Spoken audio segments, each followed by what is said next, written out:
శివలింగం అంటే ఏమిటి? ఎందుకు శివలింగానికే పూజలు చేస్తాము? శివలింగాలు ఎన్ని రకాలుగా ప్రతిష్ఠించబడ్డాయి? ఇలా మనకి ఎన్నో ప్రశ్నలు తలెత్తుతుంది కదూ. దానికి సమాధానమే ఈ వీడియో. పూర్వం శివుణ్ణి విగ్రహ రూపంలోనే పూజించేవారు. హరప్ప శిథిలాలలో దొరికిన పశుపతి విగ్రహాన్ని పరిశీలించవచ్చు. వరాహ పురాణంలోని వెంకటేశ్వర స్వామి అవతారానికి సంబంధించిన గాథలో భృగు మహర్షి శాపఘట్టంలో భృగు మహర్షి శివుణ్ణి నేటి నుండి నీ శివలింగానికే కాని నీ విగ్రహానికి పూజలుండవు, నీ ప్రసాదం నింద్యమవుతుంది అని శపిస్తాడు.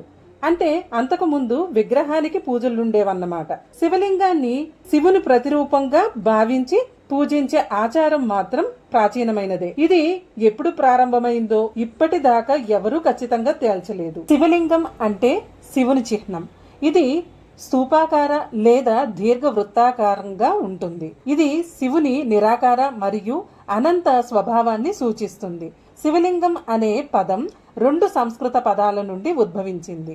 శివ అంటే శుభప్రదమైనది మరియు లింగ అంటే సంకేతం లేదా గుర్తు. శివలింగం శివుడు మరియు శక్తి యొక్క ఐక్యతను, విశ్వపురుష మరియు స్త్రీ సూత్రాలను సూచిస్తాయి. నిరాకారమైన దైవానికి రూపం లేదు, సాకారమైన దైవానికి ఆకారమే శివలింగ రూపం.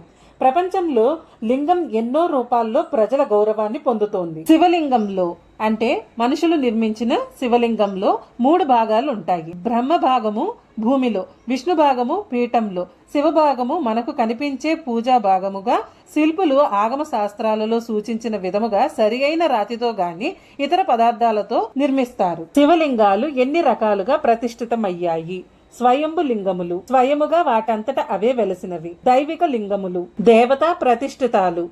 ఋష్యలింగములు, ఋషి ప్రతిష్ఠితాలు. మనుషలింగములు, ఇవి మానవ నిర్మిత లింగములు. బాణలింగములు, ఇవి నర్మదా నది తీరాన దొరికే తులా పరీక్షకు నెగ్గిన బొమ్మరాళ్ళు. వీటినే నర్మదేశ్వర శివలింగాలు అంటారు.